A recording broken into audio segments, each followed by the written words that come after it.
But when he reached the top of the trees, he didn't find the hero, and there the light of a lightning bolt showed the silhouette of the hero crouching behind the back of the villain. The hero therefore threw himself on the villain behind his back. The two fell on another branch, and there a fight began between them. During the fight, the villain tried to pierce the hero with his saber against the trunk of another tree, but the hero managed to push himself slightly to the side so that the villain, carried away by his strength and momentum, planted his saber against the trunk of the tree, and there the hero pushed the villain backwards with the side of his arm and his elbow. And finally he pushed the saber still stuck in the tree to bend it in order to break it in two. By seeing this, the villain shouted a big "No!" and furious for having lost his weapon, he continued to fight hand to hand with the hero.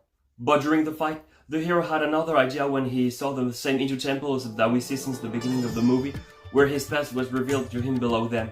That's to say, take the bad guy there, so the gods decided his punishment.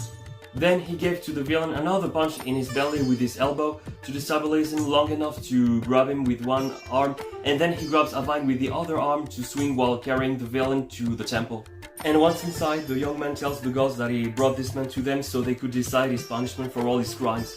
By hearing this, the villain tells the gods to instead show to the hero that everything he did was not only for them but also for the good of everyone, and that he was more worthy to rule than the Maharaja. Then the gods appeared in their spiritual slash spectral form and start to merge with the hero. And at this moment, while continuing to merge with the hero, they raise him and the villain above the temple. And once they finished to merging with the hero and arrived above the temple, the hero is therefore luminous and wearing Indian prince clothes with all of the gods merged with him. And with this, he speaks with his voice merged with theirs to the villain to judge him for all his actions, and of course to tell him his punishment. So with this, the villain's obviously shocked and disillusioned to see that, unlike what he always thought, the gods never approved all he did. And with this, the hero and the gods carry out the sentence to make him disappear and to take his life by launching a big Om symbol of divine energy at him, which overloads the villain with mystical and divine energy, causing him to disappear completely and permanently, and therefore taking his life and sending him to the world of the dead forever. So yes, just like the main villain of my animated movie about ancient Egypt, this villain's death and defeat also looks really like that of Shao Kahn in Mortal Kombat 9.